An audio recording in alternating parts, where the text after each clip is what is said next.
Hey there, as a Latter-day Lights listener, I want to give you a very special gift today. My brand new book, Faith to Stay.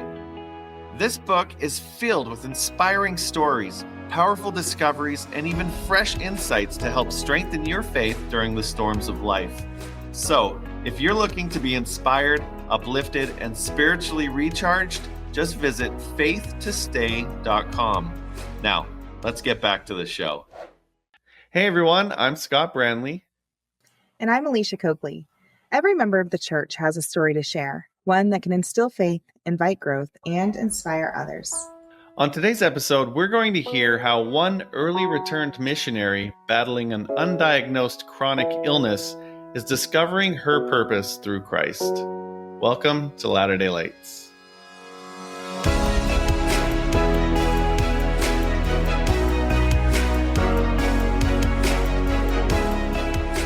Hey everyone, welcome back to another episode of Latter-day Lights. We're so glad you're here with us today. We're really excited to introduce our special guest, Kenley Broadbent, to the show. Welcome, Kenley. Thank you. I'm super excited to be doing this. Well, we're excited to have you, and thank you for reaching out to us too. I always say I love when Scott and I don't have to go hunt people down. It's always like so much nicer for us in a way when we just have people who feel inspired and they reach out to us, and so we appreciate you. And by the way, that color is so pretty on you. Oh, thank you. You're welcome. Color's not too bad on you either, Scott, but I mean, Kenley definitely, she's a little brighter and beautiful looking. I had to figure out what would look good on camera, so. Yeah. I was going to wear my pink flowery shirt too, Kenley, but I didn't want to show you up. So. That's true. Oh, very cool. Well, Kenley, why don't you tell our listeners just a little bit about yourself? Okay, well, my name is Kenley Broadbent. I live in Layton, Utah, and I love to play the piano. I'll be attending Weber State University online and majoring in sociology, and I'm 21 years old. Very nice. How long have you played the piano? Single. Okay. Yes. Come on, Scott. Important things first. I know. Period. Single means we're taking applications. How long have you played the piano, Kenley? I've played like my whole entire life. I love it. So since I was like 6 or something. What's your favorite kind of stuff to play? Oh my gosh. I love like songs from the radio. I love to put in my headphones and play it with the song. It's like my escape from the world. I love it. I have like binders that are like this big that. Oh my gosh. Now, are you one of those people that like you can hear it and then you just like know how to bust it on the piano? Or do you have like the sheet music and like, I can like sight read pretty well, so I can basically pick up whatever you give me. But no, I'm not that. I couldn't. Oh, wow. But we all have. Well, that's still super talented. Perfect. So yeah, thank you. That's awesome. Very cool. I love that. Well, and congratulations on going to Weber State. I miss all the purple out there when I was in Ogden. Yeah. Purple will be a great color on you too. I still have to get all of it. Yeah. There you go. Yeah, that's where I went. That's where I got my degree, Weber State. What did you major in? In business administration. Oh, cool. And he doesn't even use it. This is pretty good though. I'm just kidding. Awesome. Well, we're excited to have you on the show, Kenley, and we'd love to hear your story. So why don't you tell us where your story begins? Okay, perfect. Well, I feel like my story begins from when I was a kid. I mean, from like primary, I can remember just wanting to go on a mission. And I feel like I've always told people that my parents raised missionaries, that's just kind of, I don't know, that was always the end goal for us, And even in my setting apart blessing, it said that my home has always been like a missionary training center, which I thought was super cool. And I guess from like before I went on a mission, something that I was super afraid of, I don't know why, and something I'm still trying to kind of figure out, is I was so scared about coming home early. Like I even went to therapy about it because I was just in my head about it. And I think that's just from my experiences in like my old wards and people that I've seen that had come home early, sometimes from my experiences, it kind of just felt like it was like, oh my gosh, what happened? Well, whispers, whispers. And then it just kind of faded into the background.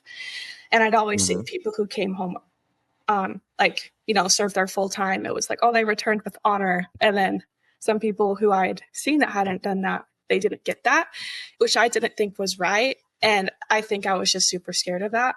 And so that was just something I had before my mission. And even in my mission, I only served for 9 months.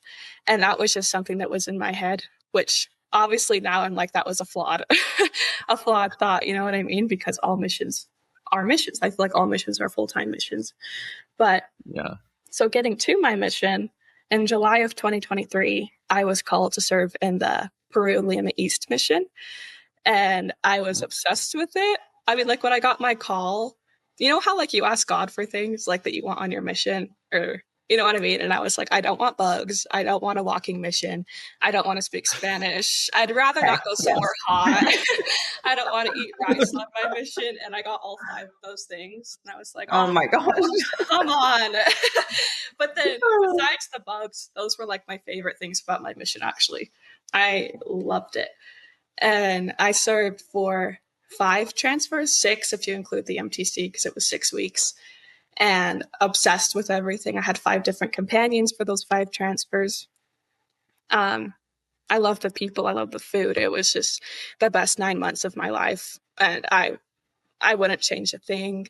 I wish I could go back. But so in August, I was in my 5th area called Chaclacayo. And it was so good. I was follow-up training my companion. And I don't know, it was just great. And we had like 2 weeks left at the end of the transfer. So we were kind of getting to that point of like change, you know what I mean? And because she was probably going to leave. So we were figuring out like how to get around and stuff. And August 7th is when I started getting sick. So for like a background, I've had migraines my whole entire life, like really, really bad ones. And it's not uncommon for me to have like intense ones. And I had a few on my mission and it was fine. You know what I mean? I just took some pills and I was fine. So on August 5th, I got a really, really, really bad migraine. And I was like, whatever, it's fine. You know what I mean? And then the next day I started to get super dizzy. I was just walking around with my companion and I was like, I don't feel good. I'm probably dehydrated, because I just didn't drink enough water anyways. And so we're like, it's fine, whatever. And then the next day it got even worse. And I was like, I'm probably just getting sick. It's fine. And then that night we were walking to the church with one of our friends to have a lesson. And I just started not walking weird. Like if I wanted to walk in a straight line, I would walk in circles. I couldn't really control it. If I was like standing up, I would start falling to my right side. And we were like, that's not good. And my companion thought I had a stroke. I maybe thought I had a stroke. We were like, this is insane. I've never heard of anyone that this has really happened to. Right. And so we hurried to the church. And luckily our friend wasn't there. He didn't show up, which is, sad. But so we called our mission nurse and just explained the situation. And she was like, well, it was probably just your migraine. It's just a fluke. And I said, no, I've had migraines my whole life and this has never happened. And so we went back to the house immediately and, they were just hoping it would blow over. And so I took some medicine, some ibuprofen. I don't know. I was like, maybe it'll fix it. And I went to bed. And then the next 2 days, it just kept on getting worse. And we said, what the heck is happening? We didn't leave the house because both of us were afraid that I would pass out, because we had a pretty big area and we had to go on buses if we wanted to go somewhere far. And the buses are insane in Peru. The driving is wild. And we were like, we're not going to go somewhere if it's not safe. So we stayed in the house the whole time, which was not fun. I don't know how COVID missionaries did it. It was horrible. Because the week before, my companion had like a hurt leg or something. So we couldn't go out that week. And then the next 2 weeks we were inside as well. So on Monday, on P Day, I called home And my dad's a doctor, so I was hoping he would have some ideas. And I said, I'm feeling horrible. This is what's going on. I'm just feeling super dizzy and stuff and not walking right. And he said, it's probably like your ear. Like sometimes you can get vertigo. Oh, yeah. Yeah. Uh-huh. Right, like the equilibrium or something is off, right? Yeah. Yeah. Yeah. And so the mission scheduled me, appointment at the hospital. And I was so upset because the past 2 transfers, I had to go to the hospital for stomach infections. And I was like, I'm not supposed to go to the hospital this transfer. But we get there and meet the nurse, and she said it's probably just vertigo, and gave me some pills, and we went home. And then I'd taken the pills for the next 2 days, and I just slept all day long. And so I'd show them to my dad, and he looked them up, and he was like, these are literally just to knock you out. They're not even supposed to help. So I don't really know what those were. But again, nothing changed, and my symptoms just kept on getting worse and worse. And so finally, after a while, like almost a week or so, the mission scheduled me an MRI just to make sure nothing was wrong. And so we went back to the hospital and scheduled that MRI. And this was August 14th, I think, at the time. And they couldn't get me in until September. And I, couldn't leave the house. And I was like, that's not fair to my companion, to my area, our friends, if we're in the house, I can't do that to my area and stuff.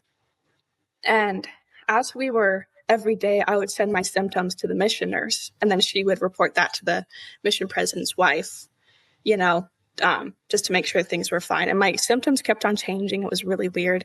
And so one day I was just having a really hard time breathing. It was just hard to breathe.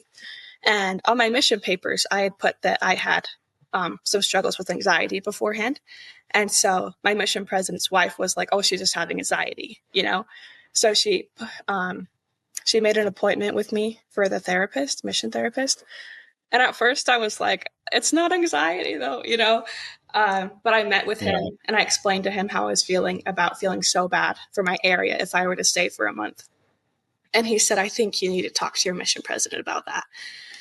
And so I did. Right after that, I sent a text to my mission president and my mission nurse. And I said, I think I need to go home. I don't want to go home, but I need to get this figured out, and this is the fastest way to get it figured out.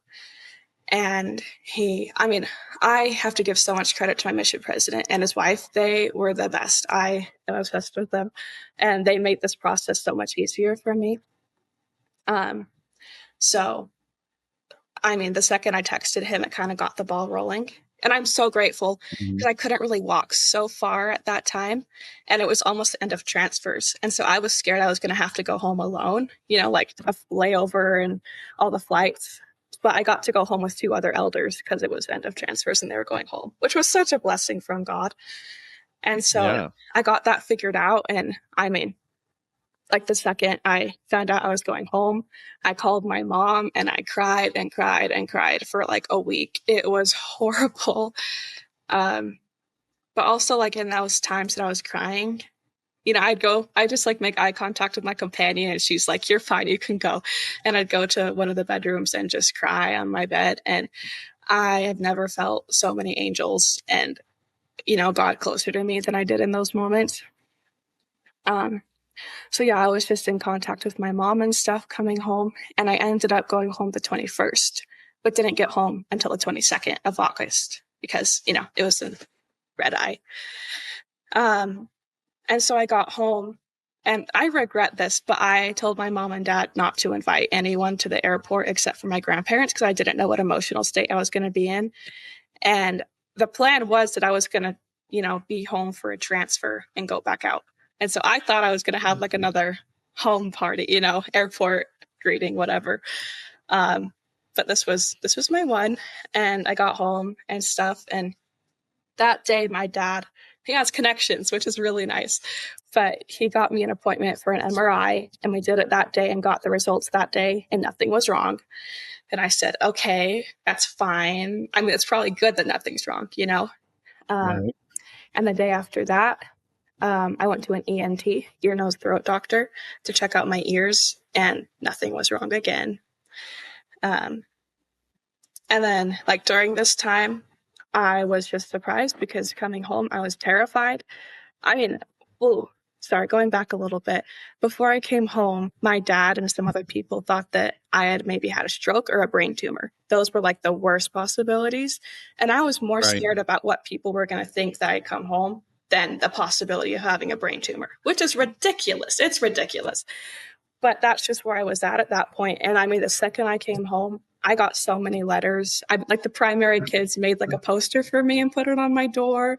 I had so many people come and visit. It was just such a blessing. I mean, if there was a place to come home early from a mission, it is my ward. It was just amazing. So that helped me a lot to kind of slow down, and really process what was going on. So after that, after the ear, nose, throat, this was maybe in September, I started doing physical therapy because I learned if I was looking side to side too long, I would just get so dizzy. It was so bad. And so they thought something was wrong, but something is wrong. We went to physical therapy and it just made everything 10 times worse. I'd get horrible migraines for like weekends at a time that wouldn't go away. And we were like, all right, this is just making it worse. Let's just stop. And then in October, I went to a neurologist. Again, nothing. They just diagnosed me with like POTS and high blood pressure or something, which, obviously isn't the problem. And that was super frustrating. At that point, I was like praying that something would be wrong with me so they could find it. Because how do you cure something without a diagnosis, And at that point, after doctor's appointments, and I would find out that something wasn't wrong, I would go home and cry for hours because I just wanted to get back on my mission. But after this neurologist appointment, I think I'd kind of come to the realization that I wasn't going to go back on my mission because, I was so sick. And by the time they would find me a diagnosis and heal me, and I could rework my strength or whatever, it wouldn't be enough time to really even go back on a mission. And that killed me. That was super, super hard to think that my 9 months was over and that I was officially like an early return missionary, which is not a bad thing at all. But in my head at that time, it was just super scary to me, I think. Yeah. And I had received tons and tons of blessings at that point, and all of them said that I would get better at some point. It would go away, but it was just super frustrating, I think, that I wasn't getting better. And this was this next part is probably the hardest thing that happened to me since I had come home. But one of my friends, she was leaving on a mission. And so I went to her board. And I was terrified at that point because I hadn't really put on socials that I had come home yet. But I knew that a lot of people that I were going to know were going to be there.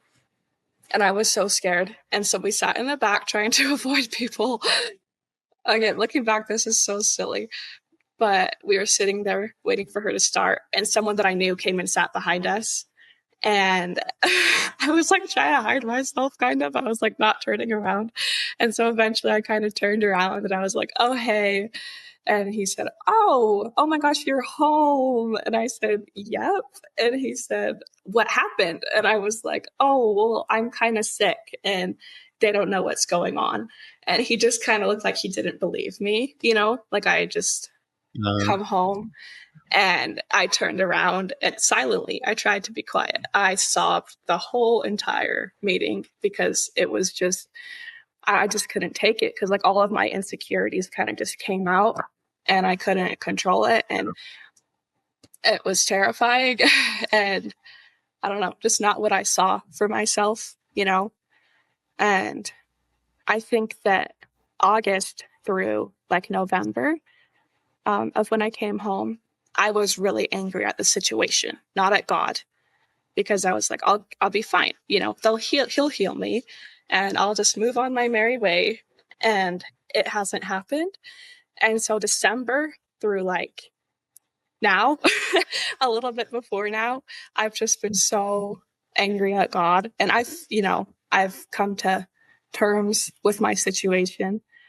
And I feel like God has blessed me a lot.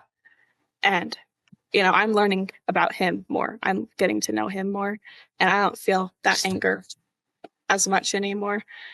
But it was just, a bunch of why, because my friends were coming home from missions. They were going to college. Some of them are getting married, and I'm in a bed. Because as the symptoms progressed, like what it really is, because dizziness is just a lot of things it can be. My dizziness, the only way I can explain it is if you're on a roller coaster and you're going like in circles for a long time and you get off, that feeling of like uneasiness, that's what I feel 24/7, along with like nausea and stuff like that. And so I just thought that life was so unfair. And I went to therapy for a while during that time, and it really, really helped. But I just felt super, super depressed and super done with life, I would say, to the point of like April and May of this year, I was done. I was like, get me out of here, to the point of me kind of being like, I don't want to be here anymore. You know what I mean? If it's not getting better, I need another solution. And that was the only solution I could really think of, which was super scary. And I told my mom about it. And again, just went to more therapy and was trying to figure it out. And it didn't stop until I read this verse. I literally just grabbed my scriptures and opened up to a random verse. It was crazy. But it's in Philippians 1, 21 to 25. And it's when Paul is thinking the same things that I'm thinking right now. And he said, for to me, to live is Christ and to die is gain. But if I live in the flesh, this is the fruit of my labor. Yet what I shall choose, I wot not. For I am in a strait betwixt two, having a desire to depart and to be with Christ, which is far better. Nevertheless, to abide in the flesh is more needful for you. And having this confidence, I know that I shall abide and continue with you, all for your furtherance and joy of faith. And so I took a step back and I said, okay, God, if you need me here, if this is going to, if good is going to come of this, then I understand. And I'll try my best and to where I am. And then a few verses after that, it's Philippians 1:29. And it says, for unto you it is given in the behalf of Christ, not only to believe on him, but also to suffer for his sake. And then it just hit me. I said, how beautiful is it that there's a God that has a plan for me, that's specifically designed for me. And maybe it's being super sick and there's no diagnosis and I really don't have a view of my future right now, but that's so beautiful that it's for me. You know what I mean? I signed up for this before I came down here, and that everyone has a plan for them. I think that's insanely beautiful. And so now it's, what month is it? November. It's been 14 months since I got sick, and I still don't have an answer. I feel like I'm getting a little bit better day by day, and I don't want to sugarcoat this, because sometimes I don't like it when people go on these and they're like, I'm so great, when they're not, because I don't want to pretend like I'm, everything's fixed and I'm just the happiest person there ever is, because I'm still struggling and days are super hard. I have my monthly breakdowns where I can just let it all go for a minute. But I don't know. I just think that this process has brought me super, super close to Christ and to my Heavenly Father and their relationship with me. And yeah. Wow. Yeah. This is wild, because my daughter she got diagnosed with dysautonomia, which is kind of a version of POTS, or maybe even not full POTS. We don't know yet either. We're kind of in the air still too, but for the past about 14 months, almost the exact same time as you, Really? we've been going through something very similar, where she just passes out randomly. She gets dizzy all the time. That's so hard. And so I can relate to you.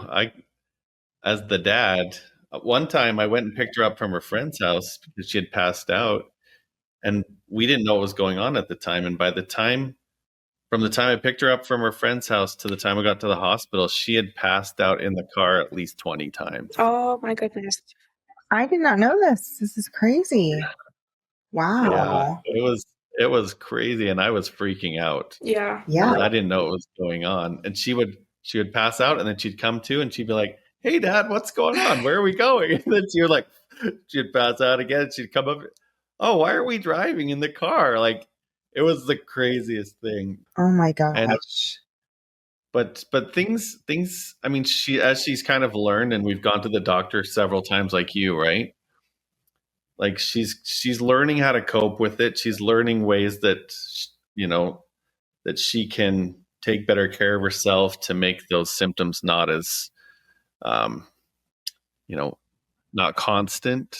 Yeah. It sounds like you're kind of figuring that out too, right? Like, Yeah. but it's a journey. It's a process, and you sometimes things will work, and sometimes things don't work. That kind of sounds very similar to what you're going through. Yeah. Yeah. Health problems are no joke. Anytime. Mhm. Well, and it's interesting because it's like you have something going on with your physical health, but because of that, it actually affects your mental health too, right? Which then affects your emotional health and affect, it's like a, what's the word? It's like a snowball effect, right? Where it's not just this anymore. If it was just this, you can handle just this, right? Because it's this and this and this and this and this that gets so frustrating, you know? I want to ask you a little bit about, because you had mentioned how like you were really upset with God, and now you're getting to the point where like, you're trying to like dissipate that anger towards him and stuff. I have a form of leukemia that's not curable, but it's like I can live with it. And right now I'm in remission for it. I've been in remission for a few years.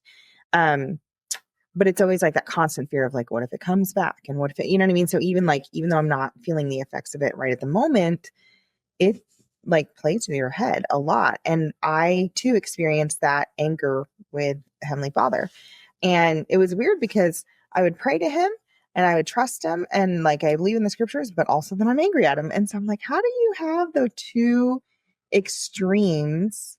How do you deal with that? And how, I guess my question for you is, how do you let that affect your testimony, good, bad, or otherwise, when you have that hot and cold kind of relationship?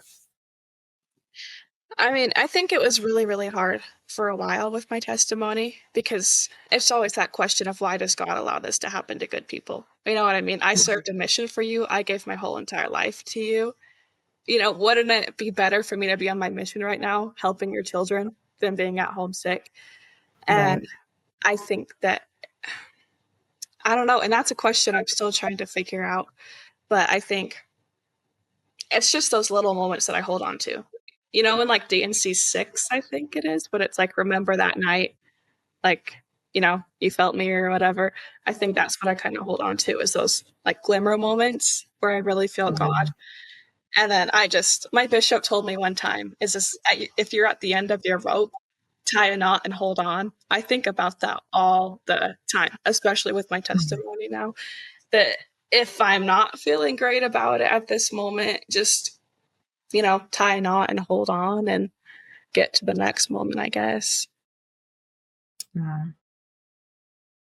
So how do you I don't know, I guess, let me think how to phrase this.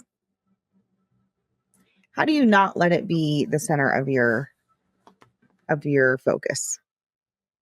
Like how do you have this deal with it, but not let it be the thing that like plays the leading light in your life? I think service for sure. There was a time earlier when I had come home that my mom and I would just pick a random person in the ward and like just bring them a gift. You know what I mean? Or scripture study, that plays a big part. You know what I mean? And I think for me, it was a lot of it is optimism for the future. You know what I mean? Being like, I mean, thankfully, this won't last forever, as the blessings that I've had say, and that it will get better. But takes a lot out of you. Yeah. But Yeah, for sure. I mean, faith is a challenge sometimes, right? Because we have to have the faith in God and in the priesthood. That's what gives us hope, right? But then it's never on our time schedule. That's the hard part. yeah. It's on God's time schedule, and we have to be patient a lot of the times with our faith. That can be a challenge. And you're kind of going through that right now with this, right? Yeah, it can be so hard. Yeah, for sure. So I love that you're trying to find ways to serve. One of the things that, I think it sounds like you're trying to do is, what can I do in my current state to serve? Right? Because you're not able to go out and maybe mow someone's lawn or like do something physical. So, um, like, what's your thought process there when you're trying to think of ways you can serve somebody? I think it's super cool nowadays that we have so much technology. That's a big part that I like because, it's hard to get together with people right now. Like in my situation, I'll have to cancel with people like 3 times to hang out in person. So I think those texts, being able to communicate with people, I think that sometimes we think of service as like, like going out and doing something, but it can be so simple as just sending a text, and being like, I'm thinking of you right now. And I don't know. For me, that has just gone a long ways. Well, let me ask you, I mean, you're focusing on serving others, but have you also been able to accept service from others? Because I'm sure there are a lot of things that you feel like maybe you need help with now or whatever else um that could be a blessing for other people to be able to help with, right? Well, that's a really good question because, like, when I got on my mission, I loved it. I was so happy because, like, I didn't have to text my mom to go to the grocery store. You know what I mean? I could just do whatever I wanted all the time, and I loved that independence. And I was just like so like drunk on it. You know what I mean? I loved it. And so coming home, like usually I can't even take a shower by myself. My mom has to help me with that. And on Um, bad days, she, brings all my meals down to my bed for me and stuff like that. It was hard. I hated it. And I still have trouble accepting help. I don't like accepting help from people and being mhm. vulnerable. I hate being vulnerable with people. And so this whole time I've just kind of pretended that I'm fine, which isn't healthy. It's good to let people know when you need help. But it's been a learning opportunity with how many people from the ward. I mean, they're just amazing that will bring over, little things and visit for small amounts of time. And I don't know. I think it's really important. Like a scripture, that one scripture that's like mourn with those that mourn and comfort those that stand in need and comfort. It's super fun. I mean, for me, I feel like I love to go and do that for other people, but I hate it when people do it for me. It's been a really good learning opportunity for me that I don't think that I would have been able to receive and really understand unless I had really gone through this first. Yeah. Yeah, it makes sense. That's definitely one of the I will I mean, it's taken my daughter's 12 and that's when I was diagnosed. So it's taken me a good decade Mm. to get to the point where um I'm able to actually accept help way faster now. Like if someone offers it, I'm like, yes, that would be amazing. Thank you so, so much. And I like genuinely feel it. And there's still a part of me that feels bad, right? Like I'm like, Yeah. I don't want to be a Yeah. burden, but I'm like, it's okay. Mhm. We're just gonna take the help. We're just gonna let them have blessings. It's totally fine. Yeah. Like you have to like go through your head. But I like that you're learning that faster than I was. Because that I think I don't know. It's weird because like yes, you don't want to be a burden, and you also want to be able to be self-reliant. Like that's one thing that's like very prevalent with our faith and with the gospel is just being able to do all that you can do, right? As much as you can. But also, yeah, that whole service thing is a little tricky because it's like, yeah, you want to be able to serve others and you have to be servable. You have to be willing to take the help and to understand that like there's people who, you know, they're looking for that kind of light and they're looking to be able to build their testimonies and to be able to get out of their own problems too sometimes, right? Like it's a break and a relief for them too, who are dealing with maybe something totally different than what we're dealing with. So, Oh, for sure. Well, that brings up a good point. If everyone just only serves who's being served, yeah. right? I think, and that is hard for us, but I mean, this could be a really unique learning opportunity for you in your life right now, especially when you're so young, just to be open to being served and helped in, at this point in your life could actually do a lot of good in your life. Mhm. Not only for you because you need it, but also for other people that need to be able to serve someone else. Right. If there's no one to serve, right, they can't give either, right? That's what my mom says that all the time. Every time I don't want to accept help, but I'm like, Mom, no. She says, but it's going to make them so happy. She says, it's going to be good for them. And then I'm like, fine. Yeah. It feels so good to serve, right? Yeah. You just get that good feeling inside. It makes you feel so happy. Being able to be served creates a blessing for those that are serving. 100%. And you get the unique opportunity to be able to be on the receiving end right now. And like you said, it's not going to last forever, but just think of the blessings you're going to give to people that can serve you. Yeah. Right. It takes a little bit of a mental shift. It does. There, right? Yeah. You know what I just thought about? So, it's Scott and we're entrepreneurial. Like, that's a hard word to say. Entrepreneurial. Anyway, and so we're business minded many, many times, in our lives. One of the things that I try to do in business is I always try to make sure that I'm not the smartest person in the room, right? Like, I always want to be the person who can learn from the other people, right? Like, I love knowledge and I love hearing about people's stories and their experience because I feel like it helps me grow and it helps me become better. Like, if I'm the one that has all the ideas, then that's where my cap is at, right? Like, I can only do as much as I can do, but I don't want to be here. I want to be here. So in a way, letting people serve you, it also opens up an opportunity for you to learn how to serve differently, right? Because like, you never know what inspiration is coming from other people and how to serve.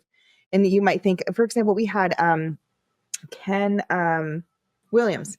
Yes. Yeah. And he did this whole thing where he basically makes chocolate cake every Sunday, and he'll have these little containers of chocolate cake. And, sometimes it's like he'll give it to, whoever's birthday it is or whatever else.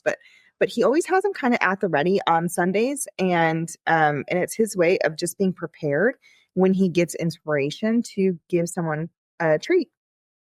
He already, he doesn't have to go to the store. He doesn't have to buy stuff. Like, he's already prepared. And it's almost like a pre-service mentality. And I love that because I never thought about it before. And I think a lot of the times whenever I would get ideas on how to serve people, I always thought I had to have this big, huge, grand gesture. And so I need to call him and I need to schedule this. And it becomes almost like a task. But I loved his perspective of just being prepared to serve, right? Like, just being ready to serve. I know I've talked to some other people too who talked about how they literally will schedule out time in their day to be able to act on inspiration, which sounds crazy, right? Because promptings come whenever they come, but they've noticed this increase, almost like they're working with the Lord and they're saying, hey, Lord, like, I'm giving this hour every single day to like whatever you need, right? Like, if you need me to stop and help someone fix their tire on the side of the road, or if you need me to buy someone's groceries when they're in their grocery store, or you want me to just call a friend and see how they're doing, like, they have an hour a day where they just map it out and they're just like, oh, I'm just going to, see if inspiration hits. And if it doesn't, then they have something that they'll plan on. You know what I mean? Like, they'll actively seek out an opportunity to serve someone who's in their bubble at that time. And so, anyway, my whole point is letting people serve you can actually inspire you on how to serve other people better too, right? That's actually crazy genius. I need to do that. I haven't thought about that before either. That's cool. Yeah. Yeah. Well, this might be interesting for you to know, Kenley, but the reason why this podcast exists is because I went to an LDS publishing, media, and arts conference because I was writing a book. And I sat at a table at lunch next to a girl who came home from her mission early. Mm-hmm. And she wrote a book called Early Homecoming. Her name is Kristen Reber. And I just happened to randomly sit by her at this table. And we got to talking, and she told me her story, how she came home early from her mission. She actually got bit by like a bug or something, and it made her really sick. And she came home, and it was that, overcoming that stigma and, that pressure sometimes that we feel if, coming home early. But I asked her how she got that message out about her book, and she said she started a podcast. And on the way home from that conference that day, I had the idea of giving people an opportunity to share their stories on a podcast. So that's why Latter-day Lights exists. No, because she came home early from her mission. Yeah, I listened to her podcast. Yeah. Oh, you do? Yes, yes. Her See, and the podcast is circle has so been good. completed. Yes. Well, because that's one of the points that I wanted to make, was it's so important to find community, Yes. with people that you can relate to and relate to you. And so when I came home and I was struggling with coming home early, I actually searched up Coming Home Early podcasts, and I listened to Oh, her that's stuff funny. all the time. And then with like chronic illness, I followed like Instagram accounts with tons of people who, suffer with like similar things. And I mean, that helped me so much too. And I mean, especially with the podcast, it helped me to learn that like coming home early is not a bad thing. You know what I mean? You are not Mhm. less worthy of a person if you come home early, which I don't know how that got in my head, but that is kind of what I thought, before my mission. And I am so grateful for this experience that taught me that that is not the case. And it doesn't matter how long you served, how you serve, service, proselyting, it does not matter. It doesn't matter how long you serve. The fact is that you want to serve the Lord. And I mean, that's amazing, because missions are hard, service and proselyting. And Mhm. I mean, God is so grateful. That scripture that it's like, if you have a desire to serve, you're called to the work. I believe in that wholeheartedly. And I mean, yeah. Well, that's another benefit, like that Alicia and I feel. We're old. People can't Right. relate. Say that. We're not Yep. the 19-year-old missionaries out on the street paving the pavement. But even like, I just turned 50 this year. Even I can still be a missionary. Period. This is how I do missionary work, right? I have a podcast where people share their stories. That's missionary work, Mhm. right? My wife, she just got called to serve in the temple once a week. Awesome. That's how she can do missionary work, right? Like, missionary work is one thing I've learned in my 50 years of being super old now.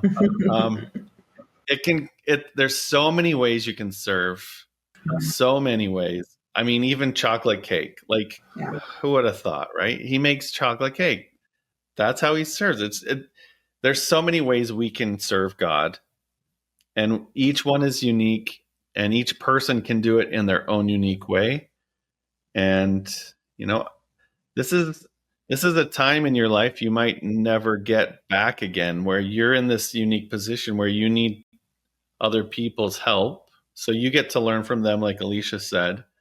But then also by them serving you, you are actually serving them too, Mhm. because you're giving them a purpose. Right. It's weird, but you really are helping them. Also, it gives you the ability to get to know them better and create friendships and bonds that you might never have had otherwise. Mhm. Even if it's just with your mom and your family, that still counts, right? Yeah. So, you've got some really unique, I know this is a challenging time in your life, but you do have some really unique opportunities here too. And I see that you're looking at those. That's why you're on this podcast, right? You're seeing some of those opportunities already in your life, and looking at the blessings that are coming through the challenge, which I applaud you for, because it's hard. But I think it's great that you're willing to, even when you're not feeling good, even when times are hard, you're still willing to get out there and do something. I mean, this podcast today, people are going to listen to it. And you never know who else is going through something similar to this. You could inspire them and help them to, have some light and maybe some new inspiration and ideas in their lives. So, we really appreciate you coming on and sharing your story today. Yeah, exactly. Yeah. Thank you. This has been fun. Good. Well, Miss Kenley, before we wrap up, do you have any last thoughts? Anything that you'd like to share with our listeners to kind of, keep them going? I guess one thing that's just been on my mind so recently is I have a quote in my room that says, "But God, period." And I love that because I think of that all the time. You know what I mean? That life is hard, but God is good. I'm sick, but God has a plan. You know what I mean? And I just think that, I guess if I had any final thoughts, it's just that God is good all the time and it will work out. Yeah. Yeah, I wholeheartedly agree. And I think it's okay if you still have a little bit of frustration with him or anger towards him, because he can handle it, right? Yeah. He can handle it. And I think there was one person that spoke once about that, and they're like, if you're going to be mad at anyone, go ahead and be mad at God, but still keep talking to him. Just like if we're upset with a parent, like we don't want to close off that relationship. Like you can, I don't know. I think about my kids sometimes when they were little and they'd call me a poopy head, like, I can't say, but I was still their mom and they still loved me. And then, you know what I mean? Like that's okay. Like you can be frustrated with me because guess what? I love you unconditionally and I'm going to be there and I'm still going to support you and help you out. And like Heavenly Father's never going to try to be like taking revenge on us or, truly everything he does is going to be for our good, whether we can see it or not. And so, so that's okay. Like if you got to have your feelings, but just don't come out of the picture. You know what I mean? Yeah. Keep them in the loop and keep talking to them, and makes things a little bit easier, even if they're really hard. This is true. Well, that's so sweet. All right. Well, thank you so much, Kenley, for coming on here today, for sharing your story. We really, Scott and I both really do hope that not only do we find out what's going on with you, but Scott, I don't know if it's, which daughter, but whoever it is, I hope that both of you guys are able to find some answers, and if not answers, peace, right? At the very least, just make sure you hopefully find some peace with that.